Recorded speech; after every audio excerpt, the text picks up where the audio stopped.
안녕하세요 여러분. 의식의 흐름으로 코딩하기 5편입니다.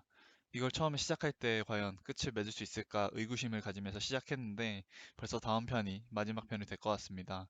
이번 편에서는 업데이트된 nsolve 함수를 실전에 적용하여 로직을 풀어보려고 합니다. 함수를 만드는 과정보다는 이런 게 조금 더 보는 재미가 있지 않을까 싶네요. 이제 머리 아플 일이 많지 않습니다. 바로 시작해 보겠습니다. 우리가 만들어 놓은 함수를 써서 실제 네모네모 로직을 푼다면 이런 순서로 풀게 될 것입니다.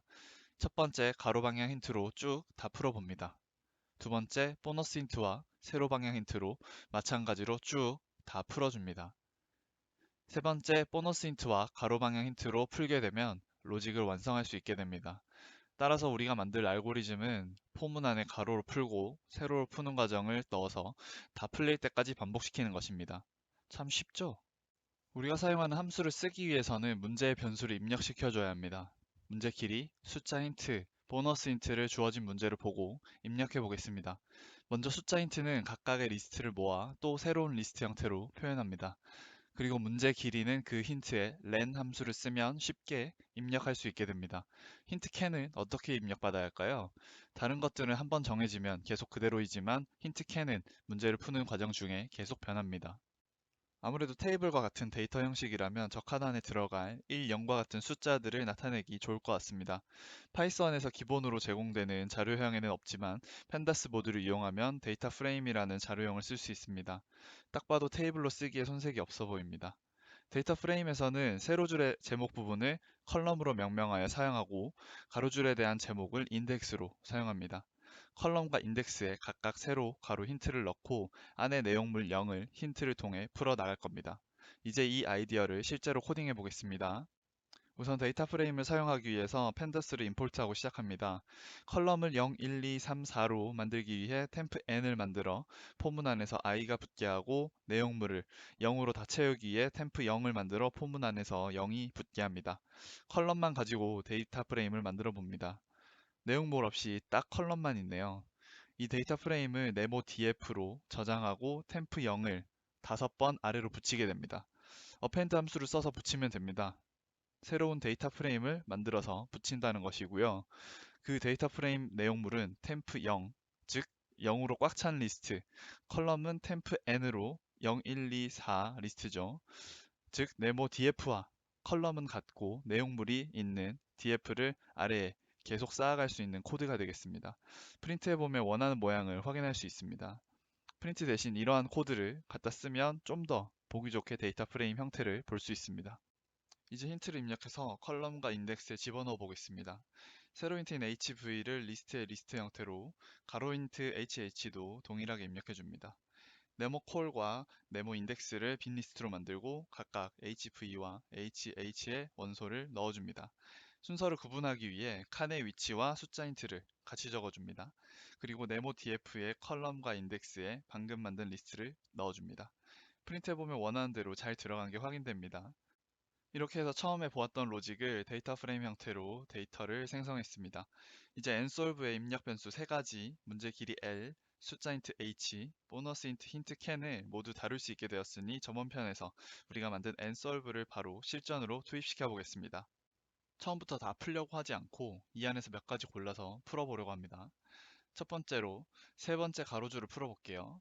힌트 h는 hh2인 111 리스트가 될 겁니다. 그리고 힌트 캔인 00000은 어떻게 딸까요? 가로줄은 해당 데이터 프레임에 log 함수를 써서 그 안에 해당 위치에 인덱스를 써주면 됩니다.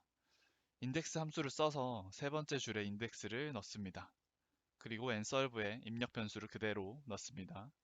결과는 두구두구두구두구두구 짠! 결과가 잘 나와주네요. 기세를 몰아 세로줄을 풀어보겠습니다. 마찬가지로 HV2인 5 리스트를 H에 넣습니다. 세로줄은 따로 함수 없이 대괄호 안에 해당 위치에 컬럼을 넣어서 힌트 캔을 입력할 수 있습니다. 마찬가지로 nsolve를 돌리면 결과가 나와줍니다. 연습으로 썼던 코드들을 포문으로 집어넣으면 모든 줄을 푸는 코드로 변하게 됩니다. 첫 스텝으로 가로 방향으로 시작하겠습니다. 포문을 0부터 L까지 반복해준 다음 아까 2가 들어갔던 자리에 i를 집어넣고 nsolve 결과를 네모 df의 원위치로 저장합니다. 프린트를 해보면 스텝 1을 손으로 푼 결과와 동일하게 결과가 나온 것이 확인됩니다. 스텝 2로 기존의 결과를 세로로 돌려보겠습니다. 마찬가지로 숫자 2가 있던 자리에 i를 넣고 포문을 돌리면 동일하게 결과가 나와줍니다. 스텝 3에서 스텝 1에서 쓴 코드를 한 번 더 돌리게 되면 최종 결과 값이 나오게 됩니다. 스텝 1, 2, 3를 수동으로 돌려보았는데 생각보다 잘 돌아가서 좀 놀랐습니다. 이제 이게 자동으로 돌아가게끔 반복문을 써서 코딩해 보겠습니다. 문제에 따라서 반복되는 횟수가 다르기 때문에 while문을 써서 반복해 주려고 합니다. nsolve를 거쳐도 변화가 없는 상태가 될 때 반복문에서 빠져나오게끔 하면 됩니다. 해당 아이디어를 구현하기 위해서 스택이라는 변수를 0으로 먼저 만듭니다. nsolve를 통해 풀었는데 힌트 can과 푼 결과가 똑같다면 스택에 1을 더합니다. 그래서 모든 줄을 거쳤을 때 스택이 5가 되면 반복문을 빠져나와 데이터 프레임을 프린트하고 finished라는 문구가 출력되도록 합니다. 여기서 finished는 반복이 끝났다는 것이지 문제가 완전히 풀렸다는 뜻은 아닙니다. 다음에 예시를 한번 보겠습니다. 새로 들고 온 로직은 겉보기엔 쉬워 보입니다. 힌트를 해당 예시에 맞춰서 입력해서 돌려보니 다음과 같이 결과가 출력되었습니다. 뭔가 좀 이상한 것 같죠? 8칸 정도가 0으로 채워져 있습니다. 적칸들은 상태를 알 수 없다는 것이니 이런 문제는 결국 찍기가 필요하게 됩니다. 찍기까지 알고리즘에 집어넣으면 문제에 따라서 그냥 모든 경우의 수를 넣어서 힌트와 맞는지 확인하게 되는 극단적 상황도 나오기 때문에 저는 아쉽지만 그 부분은 포기하였습니다. 그래서 못 푼다는 문구를 출력하게끔 할 겁니다. 제로 파인더라는 변수를 1로 만들고 네모 df에 모든 내용물을 곱합니다. 0이 하나라도 있으면 제로 파인더가 0이 되겠죠? 그 경우 not solvable을 프린트해 줍니다.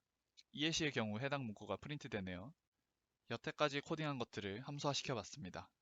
함수의 이름은 네모 solve로 하고 입력 변수는 세로 가로 힌트가 되겠습니다.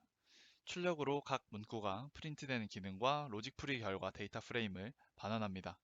이 함수가 먹으려면 당연하게도 그 전에 nsolve 함수를 선행적으로 선언해 줘야 합니다. 이제 마지막으로 함수를 써먹어 봐야겠죠? 쉬운 거 말고 좀 어려운 걸로 들고 왔습니다. 여기서 힌트 입력하는 게 가장 힘든 일입니다.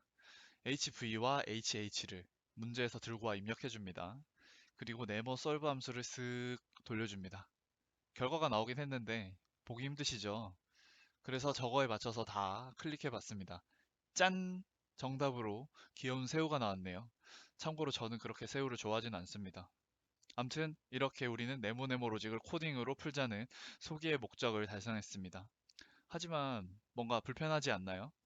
힌트를 저렇게 손으로 다 입력하는 것, 그리고 저걸 보고 일일이 다 클릭하는 것, 돌리는 시간보다 이런 게 더 오래 걸립니다. 그래서 다음 시간에는 이런 것들까지 자동으로 해줄 수 있는 웹 크롤링에 대해 다뤄보고 실제로 써먹어 보려고 합니다. 다음 편을 기대해 주세요. 시청해 주셔서 감사합니다.